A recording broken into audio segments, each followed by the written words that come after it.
Okay, this is a bid for Debbie. They're wanting to add central air. We're looking at the downstairs unit now. So, in order to make this happen, this furnace has to drop. It's going to have to drop at least 22 inches.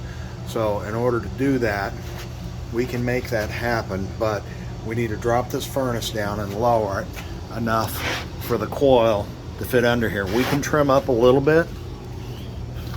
It's fine, but we could also move this piece of duct up into here, would be fine, but it's got to drop. It's going to have to go down at least 22 inches. We'll extend the PVC down. The sump pump's currently not working, but we drop that furnace, extend it, so we're going to pull and reset the furnace. Okay, it needs to return out the bottom or out the side. We can take that box and cut it down, and we can add an extra, we'll add an extra return again to the side of it in order to make this work. But we need to drop it down 22 inches roughly. So when that comes down, it won't be enough from underneath it. We add an additional return to the right side and round duck and take it back and join it into this plenum. But then we run into the problem that the air filter is not in the right location. So we'll put an additional air filter rack on the side of it. So this system will actually have two filters on it, which won't hurt a thing. That way it filters right. Drop the unit, lower the box, leave that filter in so it still filters underneath it, and then put an air filter rack on the side of it. A little bit of custom duct. Everything else here looks legal, done okay. We need to rejoin. There's one pipe that's down back here. We need to rejoin it. The pieces are all there. Fix it a hair. Primary, secondary drain. Basically hook the furnace right as it is, put the coil in, run the line sets. So let's look now at what else they want. We need to take one duct out, extend it. We're going to be 8-inch, and we're going to run one pipe 6-inch right through here. We're going to cut the boards out, run it right through here, come out, run it over, and put a sidewall register into the kitchen. That'll take care of the kitchen. And then we're going to run underneath here with the other as a 6-inch. And when we get back in there, there's another subwall. We'll have to drill into that subwall and bust it out and take the register and crawl under that floor. There's a crawl space through the backside, and put it up through the floor. The copper line set will also run through this hole and run out to the back of the house. And we're going to need a 50-foot line set because we're going to run it horizontal out there and bring it out to the far left side of the house. So a 50-foot line set. Over here is the breaker box. So that register in the kitchen will be here in the wall. That's fine. Pushing air out. The other register will come into the floor under here. And there is a subfloor under here, so not a big deal.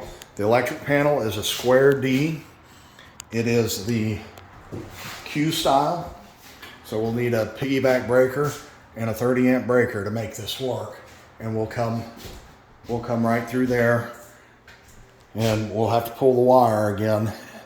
Be a difficult pull, but pull the wire and take care of it. The copper runs under that side, which the crawl space is there. So the crawl space is on that half. No crawl, there is crawl space here, but there's a wall dividing it. We bust through, bring a register into here. No big deal. Well, it is. It's a pain in the butt. But anyways, get a register added into this room. Prefer to bring it all the way over into this side if possible, but it's a small enough room that, in all honesty, as you see, there's a step down. If we brought and put another sidewall register in right here, it would be just fine. This is a utility room. We're not looking for perfect comfort. We're looking for air circulation. So we can drill through and see where that comes on that big concrete wall. And if we can get one through right there, that'll be fine. We'll have two sidewall registers there. All in all, 8-inch, we're gonna need about 10 foot, a 6 by 6 to 8 Y. And then we're gonna need about another 20 to 25 feet, 2 sidewall registers and 2 grills to take care of that.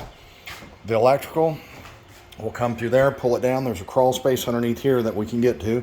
We'll crawl underneath and we'll be setting the unit right over here. So we'll need a pad, whip, disconnect, and pull the copper all the way to there. We don't have to pull the copper under the slab unless it's easier.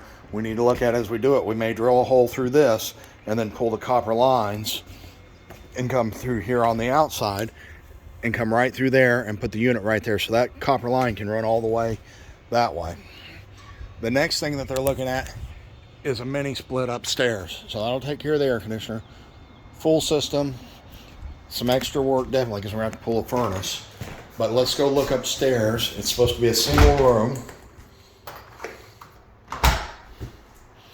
And let's look at the upstairs real quick for the mini split.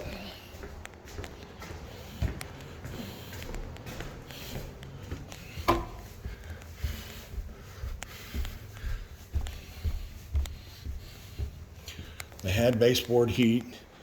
They had 110 volt unit in here is what they previously had. We'll be able to stay with a 110 volt unit. They had a little bitty unit in here. This is only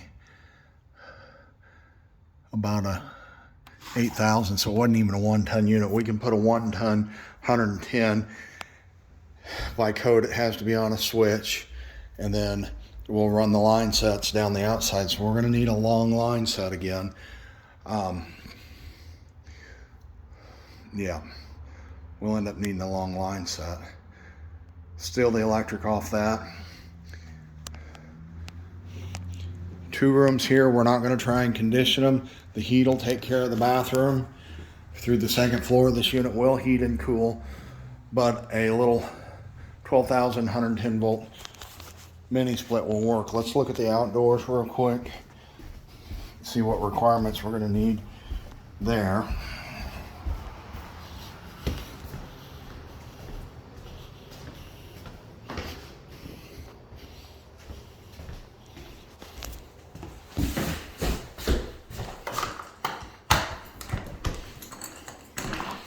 We will not be patching the other mini split or the other window unit space. That'll be up to someone else.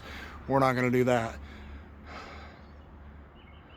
But we can run the line hide down, angle it over, run line hide, come right down. I don't like that either. We'll actually mount the mini split right up there on that wall there.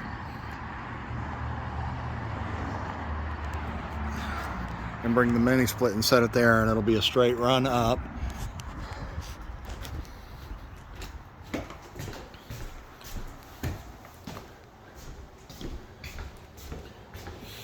We'll steel seal the electrical circuit. We'll steel it from down at the breaker box though. Run it straight to that outdoor unit and then run the communicating wire up. And we'll place the mini split over in this area. Run the line hide. We'll need 2 to 3 joints of line hide, a cap, a 35-foot line set, and come straight down, go out, drain lines, everything right out with one head unit here, 110, and we'll work just fine. We've got the spaces in the electric box. We'll put an L bracket on the side of the building, keep it off the ground, heat in, cool. It'll be a good little unit for this size. Mini split's not gonna be that hard. So a 12,000 BTU mini split, mounted to the left of the window, line sets, running straight down, communication wire, unit mounted up against the wall with an L bracket. Pull the electric, that's done. Gonna take about a full day to put the mini split in. And it's gonna take a full day, if not a day and a half, to move that furnace and air conditioner and get it in the place we need. I'll run a load calculation when I get home. The ductwork's going to be a challenge. It'll take at least half a day to run the ductwork.